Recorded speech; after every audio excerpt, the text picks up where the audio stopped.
الله ربنا هو الإله له من الأسماء ما اصطفاه الواحد الحي. أعوذ بالله من الشيطان الرجيم. بسم الله الرحمن الرحيم. سبحان الله وبحمده سبحان الله العظيم وبحمده نستغفر الله. تمام بہنوں کو السلام علیکم ورحمۃ اللہ وبرکاتہ. پروگرام کا آج کے پروگرام کا عنوان ہے القدس، اور انشاءاللہ تعالی آج کے پروگرام میں ہم تھوڑا سا القدس کی یا فلسطین میں کی اہمیت اور القدس کی اہمیت اور تھوڑی سی ہسٹری جاننے کی کوشش کریں گے، اور ساتھ ساتھ کرنٹ سچویشن کو بھی جانیں گے. اور اہمیت اور ہسٹری کو اس لیے بھی جاننا ضروری ہے کہ ہمدردمندی کے ساتھ نہ صرف دعائیں کریں بلکہ جو بھی ہو سکتا ہے وہ بھی کریں، اور ذہن میں اٹھنے والے سوالات کا بھی جواب ہم تلاش کریں. تو انشاءاللہ تعالی اللہ سے دعا ہے کہ اس پروگرام سے ہمیں بہت فائدہ پہنچے گا. ساتھیوں، اہم بات یہ ہے کہ وائی فلسطین از امپورٹنٹ. تو اس کے لحاظ سے یہ بہت اہم بات ہے کہ فلسطین جو ہے وہ انبیاء کی سرزمین ہے. قرآن میں اس کا ذکر ہے. تیسری بڑی مسجد قرار دی گئی ہے نماز کے اجر کے حوالے سے. معراج کی رات آپ صلی اللہ علیہ وسلم وہاں تشریف لے گئے تھے. اسی سرزمین میں کہا جاتا ہے کہ دجال کا بھی کام تمام ہوگا. تو اس کی امپورٹنس کیوں ہے، کس لیے یہ ہم آگے جیسے بڑھتے جائیں گے تو ہمیں اور سمجھ میں آ جائے گی. لیکن بہرحال فلسطین انبیاء کی سرزمین ہے. مسجد اقصی کی اہمیت بتانے کا مقصد یہ ہے کہ پورے ارض فلسطین کی اہمیت اس سے بن جاتی ہے. صرف مقامات مقدس نہیں ہوتے بلکہ ان میں رہنے والے افراد، علاقے، لوگ، بچے، بلکہ پوری سرزمین انبیاء کی سرزمین اور رہگزر ہے. اور فلسطین کے جو بھی شہر ہے، جتنے بھی فلسطین کے شہر، الخلیل ہو، ویسٹ بینک ہو، غزہ ہو، جو بھی ہو، یہ سب ان زندہ انسانوں کی بستی ہے. اللہ تعالیٰ سے بہت ساری دعائیں ہیں ان سارے لوگوں کے لیے. مسجد اقصی کی اہمیت کے حوالے سے تھوڑی سی آپ کے سامنے یہ بات ضرور رکھوں گی کہ مسجد اقصی زمین پر انسانوں کی دوسری بڑی عبادت گاہ ہے جو بیت اللہ کی تعمیر کے 40 سال کے بعد تعمیر ہوئی. اور واقعہ معراج کے حوالے سے بھی ہم دیکھتے ہیں کہ واقعہ معراج کا تعلق بھی مسجد اقصی سے جڑا ہوا ہے.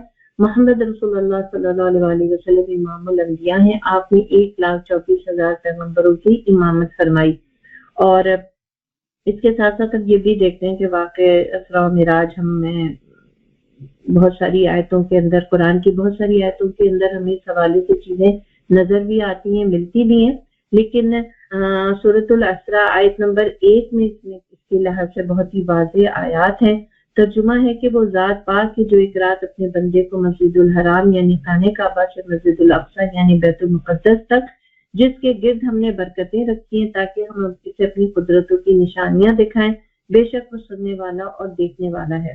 نبی کریم صلی اللہ علیہ وسلم کی زندگی کا یہ اہم واقعہ 27 رجب کو ہجرت مدینہ سے 18 ماہ قبل وقوع پذیر ہوا تھا، اور یہ ایک بہت بڑا واقعہ تھا. اور بعبدہ سے جو آیت کے اندر الفاظ ہیں بعبدہ، اس طرف اشارہ ہے کہ سفر معراج جسمانی تھا. اور اس واقعے نے مسلمانوں کے لیے حرم کعبہ کے بعد مسجد اقصی کی عظمت و عزت میں کا بہت زیادہ اضافہ کیا. نبی کریم صلی اللہ علیہ وسلم نے مسجد اقصی میں، جیسا کہ ابھی میں نے بتایا، کہ انبیاء سابقین کی امامت کروائی. اور جس جگہ نبی کریم صلی اللہ علیہ وسلم براق پر سوار ہو کر مسجد اقصی پہنچے، وہ مسجد کے صحن کے مغربی دیوار کے ساتھ ایک مغربی کونا ہے. اس جگہ سے منسوب ہے کہ یہی مسجد البراق ہے جہاں پہ آپ صلی اللہ علیہ وسلم نے اس کو باندھا تھا. اچھا، جب مسلمان مکے سے ہجرت کر کے مدینہ آئے تب بھی 17 ماہ تک مسلمان مسجد اقصی کی طرف رخ کر کے نماز پڑھتے رہے. اس کے بعد اللہ نے مسلمانوں کو حکم دیا کہ اب مسجد اقصی کے بجائے خانہ کعبہ کو قبلہ بنائے. اس لیے مسجد اقصی کو مسلمانوں کا قبلہ اول ہونے کا بھی شرف حاصل ہے. اور اس کی اہمیت کے اندر ظاہر یہ ساری چیزیں ہم دیکھ رہے ہوتے ہیں. مسجد اقصی پر جب بھی بات ہوتی ہے تو دل اس کی تاریخی حیثیت کو جاننے کے لیے بےتاب ہو جاتا ہے. یہود سے 1200 سال قبل کنانی لوگ مسجد اقصی میں آ کر آباد ہوئے تھے، اور تقریباً 2000 قبل مسیح سے پہلے بیت اللہ کی تعمیر حضرت ابراہیم علیہ السلام نے اپنے بڑے بیٹے حضرت اسماعیل علیہ السلام کے ساتھ مل کر کی۔ حضرت ابراہیم علیہ السلام کی اولاد میں ان کے بڑے بیٹے حضرت اسماعیل علیہ السلام ذبیح اللہ تھے، اور دوسرے بیٹے حضرت اسحاق علیہ السلام تھے جو یروشلم ایریا میں یا موجودہ فلسطین میں آباد ہوئے۔ حضرت یعقوب علیہ السلام کا لقب اسرائیل تھا، جس کے معنی ہے اللہ کا بندہ۔ اس کے علاوہ دوسرے بہت سارے انبیاء حضرت داؤد علیہ السلام، سلیمان علیہ السلام، موسیٰ و ہارون علیہ السلام، زکریہ علیہ السلام، عیسیٰ علیہ السلام، یحییٰ علیہ السلام حضرت ابراہیم علیہ السلام کی اولاد میں سے تھے اور فلسطین میں آباد ہوئے تھے۔ اسی مناسبت سے یہ زمین انبیاء کی زمین کہلائی، اور آپ دیکھ رہی ہیں کہ ماشاءاللہ سے کتنے سارے انبیاء اس جگہ ان کا یہ مسکن تھا۔ سورۃ البقرہ آیت 242 سے 247 میں طالوت کا ذکر ملتا ہے۔ یہ وہ واقعہ بھی اسی سرزمین فلسطین سے تعلق رکھتا ہے جس میں طالوت بادشاہ نے جالوت فوج کے پہلوان اور جرنیل کو شکست دی، اور داؤد علیہ السلام نے جالوت کو قتل کیا۔ اس سے تابوت سکینہ واپس لیا جس میں حضرت موسیٰ علیہ السلام اور حضرت ہارون علیہ السلام کے تبرکات تھے۔ اس کے بعد داؤد علیہ السلام بنی اسرائیل کے بادشاہ بنے۔ نتیجے میں حضرت داؤد علیہ السلام کو پیغمبری اور بادشاہی دونوں ملی، اور ہیبرون کو اپنا پایہ تخت بنا۔ یہ ہیبرون جو ہے وہ فلسطین کا ایک مشہور بہت بڑا شہر ہے۔ بیت المقدس مسلمانوں کے لحاظ سے بھی تاریخی شہر اور قدیم ترین بھی۔ قرآن نے تمام انبیاء کو مسلم قرار دیا ہے۔ شروع سے آخر تک تمام انبیاء کا ایک ہی دین اسلام رہا، لیکن شریعتیں الگ الگ تھیں، یعنی تلمود، زبور، توریت اور قرآن مجید، جس میں ایک اللہ واحد کی عبادت کا حکم ہے۔ آخری نبی حضرت محمد صلی اللہ علیہ وسلم نے جن پر آخری شریعت نازل کر کے مسلمانوں کو خیر امت کا ٹائٹل دیا۔ مسلمانوں کو یہ بہت بڑا ٹائٹل اللہ تعالیٰ نے دیا تھا، اور اللہ کرے کہ ہم مسلمان اس ٹائٹل کی حفاظت کر سکیں۔ ارض فلسطین بابرکت سرزمین، ابھی جیسا کہ میں آپ کے ساتھ پیچھے بھی ذکر کر رہی تھی کہ اس کی اہمیت اور اس کی جو برکت ہے وہ اللہ تعالیٰ نے کس طریقے سے اس سرزمین میں رکھی ہے، اور جب ہم قرآن کی روشنی میں اس سرزمین کو پڑھتے ہیں تو دل میں خود بخود محبت کے جذبات پیدا ہو جاتے ہیں۔ زمانہ قدیم میں شام کا علاقہ، لبنان، فلسطین، اردن اور موجودہ شام کی سرزمین پر مشتمل تھا۔ متعدد احادیث مبارکہ میں اس خطہ کی فضیلت کا ذکر فرمایا گیا ہے، اور اس سرزمین کو سبحان اللہ، اس سرزمین کو یہ اعزاز حاصل ہے کہ یہاں کثرت سے انبیاء کرام کو مبعوث فرمایا گیا تھا، اور دیگر علاقوں میں بھی انبیاء کرام جو تھے وہ ہجرت فرما کر اسی سرزمین پہ آئے اور اس کو اپنا مسکن بھی بنایا تھا، جیسا کہ بھی میں نے آپ کے سامنے اتنے سارے نام لیے تھے انبیاء کرام کے۔ اور اسرائیل نے حضرت عیسیٰ علیہ السلام کے قتل کی سازشیں کی تو اللہ تعالیٰ نے انہیں زندہ آسمان پر اٹھا لیا، ان کا دوبارہ نزول بھی اسی سرزمین پہ ہوگا۔ حضرت محمد صلی اللہ علیہ وسلم کی پیدائش اور بعثت اگرچہ مکے میں ہوئی، لیکن معراج کے موقع پر آپ صلی اللہ علیہ وسلم کو اس مقدس سرزمین یعنی مسجد اقصی بیت المقدس کی سیر کرائی گئی، جہاں آپ صلی اللہ علیہ وسلم نے تمام انبیاء کرام کی امامت فرمائی تھی۔ اور اس کے لیے بہت ساری قرآن کی صورتیں ہیں، جیسے کہ سورہ بنی اسرائیل کی آیت، جیسا کہ میں پہلے بھی پڑھ چکی ہوں، آپ کے سامنے دوبارہ سے اس آیت کو رکھتی ہوں کہ پاک ہے وہ جو لے گیا ایک رات اپنے بندے کو مسجد حرام سے دور کی اس مسجد تک جس کے ماحول کو اس نے برکت دیے تاکہ اسے اپنی کچھ نشانیوں کا مشاہدہ کرائے۔ سورہ مائدہ، سورہ سبا سمیت جہاں بھی قرآن نے ارض فلسطین کا ذکر کیا ہے، اس کے ساتھ بابرکت یا مقدس کا لفظ ضرور استعمال کیا ہے۔ سورہ مائدہ کی آیت نمبر 21، اے برادران قوم، اس مقدس سرزمین میں داخل ہو جاؤ جو اللہ نے تمہارے لیے لکھ دی ہے، پیچھے نہ ہٹو ورنہ ناکام و نامراد پلٹو گے۔ اسی طرح سورہ سبا میں بھی اللہ تعالیٰ نے فرمایا کہ ہم نے ان کو ان بستیوں کے درمیان جن کو ہم نے برکت عطا کی تھی نمایاں بستیاں بنا دی تھی، اور ان میں سفر کی مسافت ایک اندازے پر رکھ دی تھی، چلو پھرو ان راستوں میں رات دن پورے امن کے ساتھ۔ سبحان اللہ، بہت ساری میں دیکھ رہی تھی سورہ مائدہ کی آیت نمبر 21 میں بھی اللہ تعالیٰ نے اس کو مقدس سرزمین کہا ہے، اور اسی طرح سورۃ الانبیاء کی آیت 71 میں بھی اللہ تعالیٰ نے اس زمین کو مقدس سرزمین کا کہا ہے کہ دنیا جہان کی برکتیں اور خیر اللہ تعالیٰ نے اس زمین میں رکھ دی ہے۔ ارض فلسطین بابرکت سرزمین، واقعی جب قرآن کی روشنی میں ہم پڑھتے ہیں اور دیکھتے ہیں تو دل میں ایک احساس اس کے لیے پیدا ہوتا ہے۔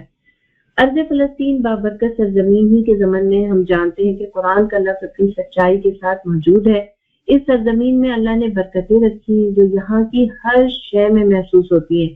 اس خطے میں بے شمار انبیاء کرام کے مزارات قبریں موجود ہیں۔ حضرت ابراہیم علیہ السلام کا قیام بھی زیادہ تر فلسطین میں رہا ہے اور کبھی کبھی مکہ بھی تشریف لے جاتے تھے۔ یہاں پہ حضرت ابراہیم علیہ السلام کی قبر مبارک موجود ہے، بلکہ یعقوب علیہ السلام، ابھی جیسا میں نے آپ کو بتایا، اسحاق علیہ السلام اور یوسف علیہ السلام کی بھی قبریں یہاں موجود ہیں۔ بلکہ نہ صرف ان پیغمبروں کی قبریں موجود ہیں، ان کے زوج کی بھی یہاں پہ قبریں موجود ہیں، اور یہ الخلیل سٹی میں مسجد ابراہیم میں یہ ہے، اور اس جگہ کو، اس ایریے کو، مسجد کے اندر ایک چھوٹا سا منا سا ایک جگہ ہے جس کو مقفیلہ غار بھی کہا جاتا ہے، اس میں ان تمام انبیاء کرام کی قبریں موجود ہیں۔ اسی مناسبت سے ہی اس شہر کا نام الخلیل بھی ہے، جبکہ ابھی اوپر گزرا تھا کہ مسجد اقصیٰ سے واقع معراج یاد آ جاتا ہے۔ معراج کی رات کو اس مسجد میں نبی کریم صلی اللہ علیہ وسلم نے 1,24,000 پیغمبروں کی امامت کروائی۔ اسی مناسبت سے آپ کو امام الانبیاء آپ کہلائے۔ پیارے ساتھیوں، یہ مسجد اقصیٰ کا ایک پورا نقشہ ہے، ایک پوری چیز ہے، اور اس پورے نقشے کو دیکھنے کے بعد آپ کو اندازہ ہوگا، تھوڑا سا آپ کو اس سرزمین کے بارے میں اندازہ ہوگا۔ یہ آپ دیکھ رہے ہوں گے کہ چاروں طرف دیواروں کے ساتھ احاطہ ہے، اور اس احاطے کے اندر بہت ساری چیزیں، یہ گولڈن سی آپ کو چاروں طرف ایک دیوار نظر آ رہی ہے نا، اس کو اولڈ سٹی بھی کہا جاتا ہے، اور اس کے اندر اصلاً وہ ساری چیزیں، اور اس کے باہر جو شہر ہے وہ پورا شہر جو ہے وہ نیو سیٹلمنٹ ہے، نئی سٹی آباد کی گئی ہے، لیکن یہ جو احاطے کے اندر یہ جو ساری جگہیں ہیں نا، یہ مسجد اقصیٰ بھی کہلاتی ہیں۔ ٹھیک، بیت المقدس یہ پورا علاقہ کہلاتا ہے۔ اور آپ یہاں پہ دیکھیں مسجد البراق ہے، یہاں پہ اللہ کے نبی صلی اللہ علیہ وسلم نے براق کو باندھا تھا، اور پھر یہاں پہ اس پوری سرزمین میں ان سارے انبیاء کرام کی ارواح موجود تھی جن کی آپ نے امامت فرمائی۔ اور یہاں سے یہ سامنے بالکل مسجد اقصیٰ، مسجد القبلی جو ہے، یہ اس کے بالکل سامنے آپ دیکھ رہی ہوں گی کہ ڈوم آف دی راک ہے، قبۃ الصخرہ کہا جاتا ہے اس کو، اور سنہری گنبد والی مسجد، اور یہاں سے پھر آپ آسمان میں تشریف لے گئے تھے، اور یہی واپس آپ تشریف لائے تھے۔ بلکہ یہ پورے احاطے کو اگر آپ دیکھیں گی نا، تو اس پورے احاطے کے لحاظ سے آپ کو بہت کچھ سمجھ میں بھی آئے گا۔ بڑی سرسبز شاداب اور خوبصورت سے یہ احاطہ ہے، انبیاء کرام کے جہاں بجا یہاں پہ آثار موجود ہیں، گرچہ کہ رومن امپائر کے بعد وہ پوری جگہیں بہت ہی تہس نہس کر دی گئی تھی، لیکن بعد کے لوگوں نے، میرا خیال ہے کہ ان جگہوں کو تھوڑا سا نکالا، دریافت کیا چیزیں کی۔ یہاں پہ حضرت داؤد علیہ السلام کی بھی کچھ یادگاریں اور چیزیں، مینار سا بنا ہوا جہاں پہ بیٹھ کے وہ اپنی آواز سے اللہ کے ذکر کیا کرتے تھے۔ پھر اسی طرح یہاں پہ صحابہ کرام کی بھی کچھ قبریں موجود ہیں جو فتوحات کے لیے یہاں پر آئے تھے اور پھر یہی مدفون ہوئے۔ پھر یہاں پہ مولانا محمد علی جوہر کی بھی قبر موجود ہے کہ جو انہوں نے خلافت عثمانیہ کے وقت دعا کیا تھا کہ اگر آزادی نصیب ہوتی ہے تو ہمیں وطن واپس لے جا، ورنہ یہی میری موت لکھ دے، اور اللہ تعالیٰ نے یہیں پر ان کی موت واقع ہوئی، اور یہیں پر ہی کسی جگہ پر ان کی بھی قبر موجود ہے۔ بہرحال یہ پورے اس اولڈ سٹی کے اندر آپ دیکھیں گی کہ یہ وہ احاطہ جو بیت المقدس یا القدس کہلاتا ہے، اور اس کے اندر یہ سارے آثار وہاں پہ موجود ہیں۔ اچھا، different parts that make up مسجد الاقصیٰ۔ مسجد اقصیٰ تصویر میں موجود عمارتوں اور نشانات کے مجموعے کا نام ہے جس کا رقبہ 144 ایکڑ ہے، اور یہ تقریباً 35 فٹ بال کے میدانوں کے برابر ہوگا۔ زمین کے اس ٹکڑے میں جو کچھ بھی ہے وہ مسجد اقصیٰ کا ایک حصہ ہے۔ مختلف احاطے، باغیچے، دروازے، نماز کی جگہ، کنویں، درخت، چبوترے اور فرش، یہ سب کچھ مسجد اقصیٰ ہے یا بیت المقدس ہے۔ اس پورے حصے میں متعدد چھوٹی بڑی عمارتیں ہیں، 200 کے قریب نشانات موجود ہیں۔ یہ میں وہی چیز پڑھ رہی ہوں جو آپ کو پیچھے یہاں پہ آثار میں ہم نے دکھایا ہے، ٹھیک۔ اور یہ سامنے آپ دیکھ رہی ہوں گی تصویر میں، یہ مسجد اقصیٰ ہے اور اس کا یہ مین انٹرنس ہے، اور یہی سے اس مسجد کے اندر داخل ہوا جاتا ہے۔ جامع القبلی یا جسے مسجد اقصیٰ ہم کہتے ہیں، جو زیادہ تر مسجد اقصیٰ کے نام سے پہچانی جاتی ہے، اس میں سیدنا عمر رضی اللہ تعالیٰ عنہ کا ممبر بھی موجود ہے۔ صلاح الدین ایوبی رحمۃ اللہ علیہ سے معصوم بھی ممبر اس جگہ پر موجود ہے جہاں پہ وہ نماز پڑھایا کرتے تھے، اور یہیں پر امامت الانبیاء ہوئی تھی۔ لیکن یہ حصہ نیچے کی طرف ہے، مسجد کے نیچے والے حصے میں سیدنا زکریا علیہ السلام، سیدنا مریم علیہ السلام کی حجرے کے کچھ نشانات بھی موجود ہیں، گرچہ کہ وقت نے بہت سارے نشانات آثار مٹا دیے،